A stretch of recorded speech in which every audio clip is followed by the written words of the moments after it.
Hi, thank you for watching. My name is Jessica Jersak, and this is Elizabeth, Anna, and Abby with the University of Tennessee's Fruved research study.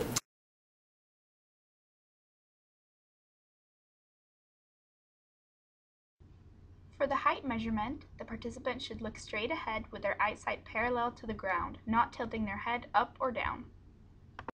An important concept to note for the height measurement is that the slider should be brought down to exert light pressure on the participant's head.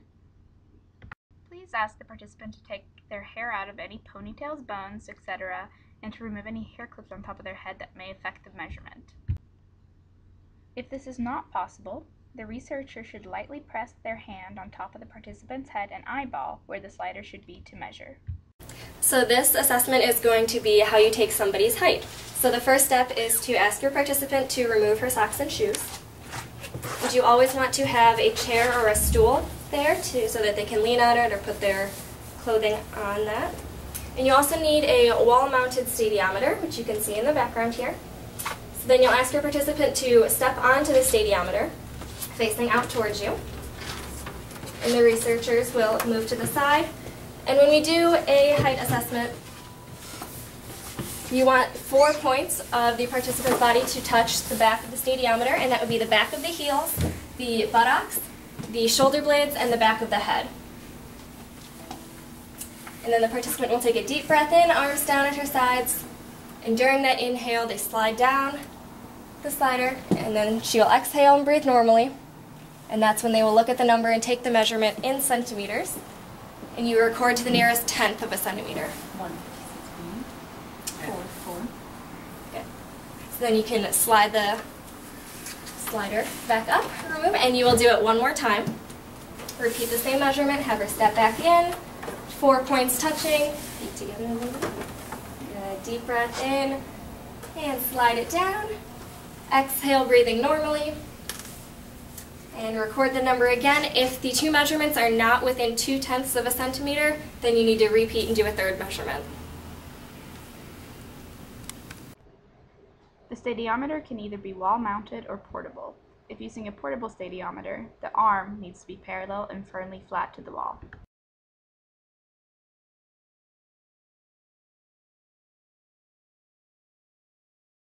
For the weight assessment, the instrument would be a research-grade calibrated digital scale, and it needs to be placed on a non-carpeted flat surface. The first step in the weight assessment is to ask the participant to remove his or her shoes and socks. You also want to ask them to remove any excess bulky clothing, so sweatshirts, jackets, things like that. And then the participant will step on the scale facing away. And we'll hold very still. You get a reading to the nearest 10th kilogram. You record that on your sheet and ask the participant to step back off. The scale will zero, and then you repeat the measurement, asking them to step back on and recording the weight. All measurements for weight need to be within 0.2 kilograms of each other.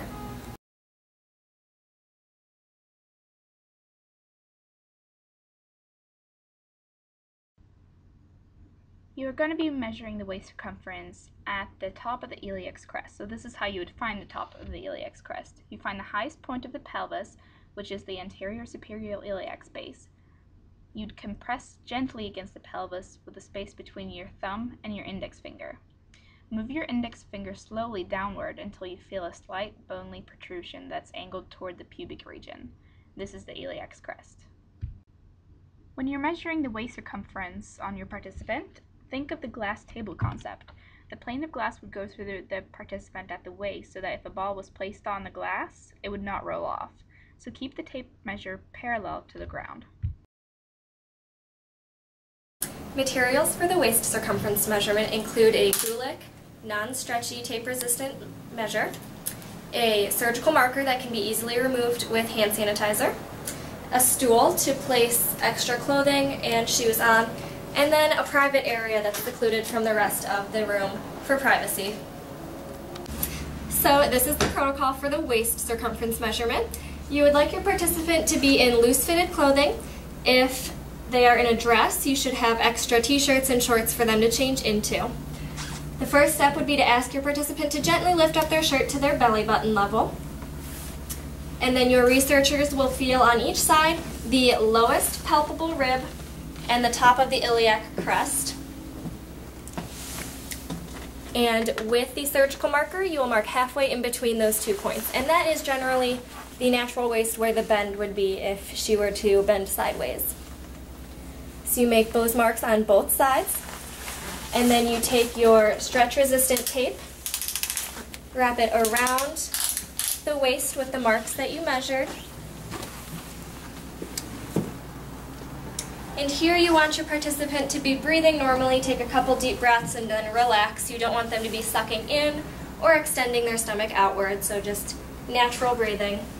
You need to keep the tape measure parallel to the ground on the marks, and you record the measurement to the nearest 1/10 of a centimeter. You're going to repeat this twice, so once you have your first measurement, you'll remove the tape measure and then re-wrap it around and measure again. And both measurements need to be within 1 centimeter of each other. If they are not, you must redo the measurement.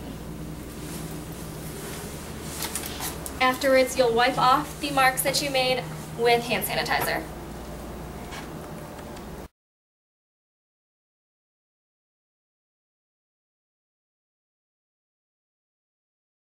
When measuring the hip circumference measurement, we're going to think of the glass table concept again. The plane of glass would go through the participant at the hip so that if a ball was placed on the glass, it would not roll off. So keep the measurement, again, parallel to the ground. For the hip circumference measurement, the only instrument that you need would be the stretch-resistant tape. You also need a stool to provide place for either sitting down or extra clothing to sit, and then also just to be in a private area so that the participant is comfortable where they're getting their measurement taken. So this is the procedure for the hip circumference measurement. It's very similar to the waist circumference, except the measurement will be taken around the widest part of the participant's buttocks. Special concerns with this measurement: you do not want to read the measurement right in front of the participant. You want to go on the side of their body near their hips so that you do not make them uncomfortable. It requires 2 researchers so that you can keep the tape parallel to the floor the entire time. You need it to be straight. And also similar to the waist circumference, you will record your measurement to the nearest 1/10 of a centimeter. And once you do this measurement twice, both measurements need to be within 1 centimeter of each other, or you should repeat the measurement.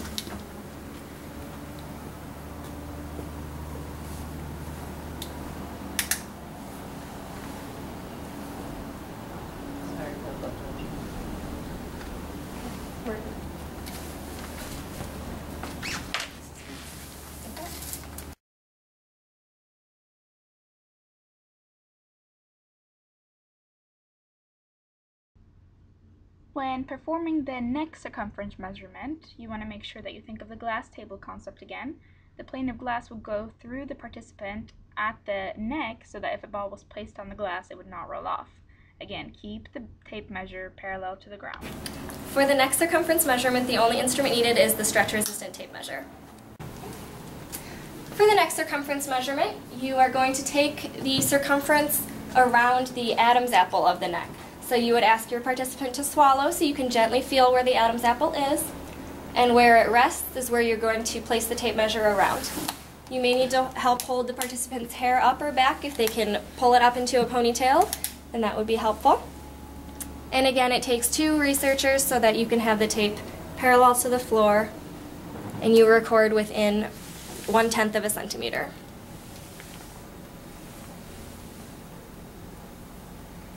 And the measurement should be done twice.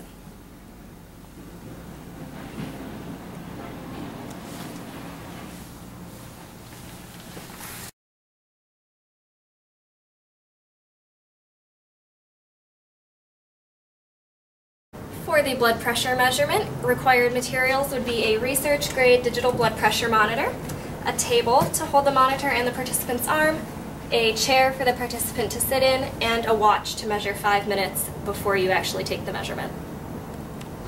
So after the participant sits quietly for 5 minutes in a secluded area, you will ask him or her to put their elbow and their palm up on the table.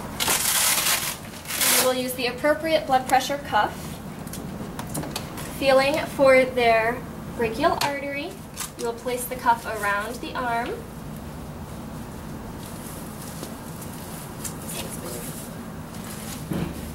And then ask the participant to relax, and you will start the machine.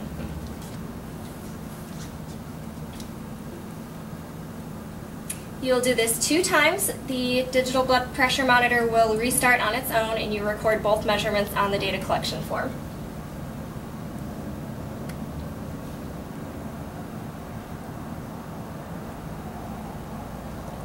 Afterwards, you'll remove the cuff, and that will be all.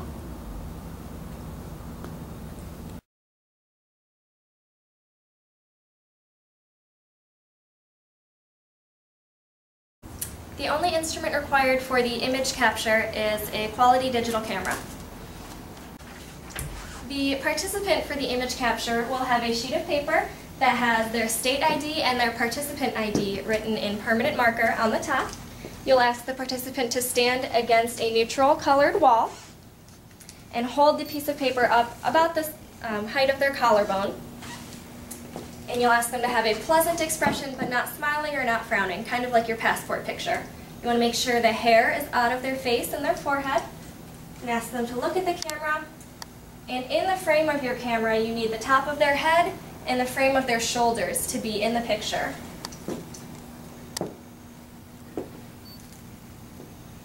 And you want to make sure that you get the top of their head, their shoulders, and the ID number in that picture.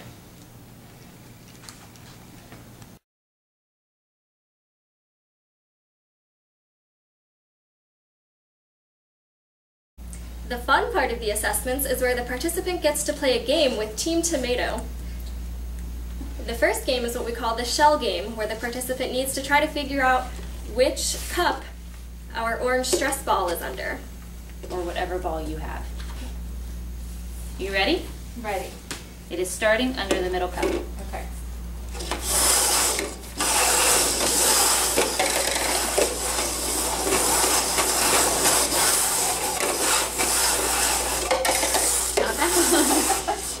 Can we start over so that I don't look so bad?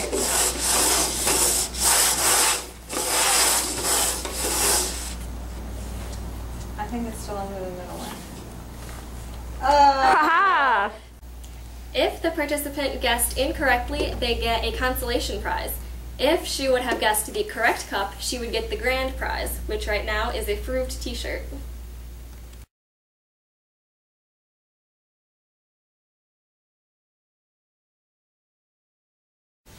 The second game that participants can play with Team Tomato is a race Team Tomato cup stacking game. So in order to race, you each have to have your towers built 4, 3, 2, and 1. Many people already will know how to play this game. And then you are going to take down the tower into one single stack and then rebuild the entire tower. However, they can do it as fast as they can. And once you have the entire tower rebuilt, you are done. And the first person to have the tower completely built without falling over wins. Are you ready? Ready. Set. Oh wait, we have to start with our hands on the table. And Jess will count off for us. Ready, set, go!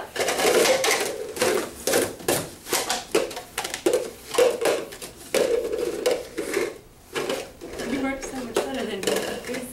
Stop. Remember your ramp. Oh, Sabotage! If the participant beats Team Tomato in the race, they would get the grand prize. If they did not beat the dealer or the Team Tomato, they would get the consolation prize.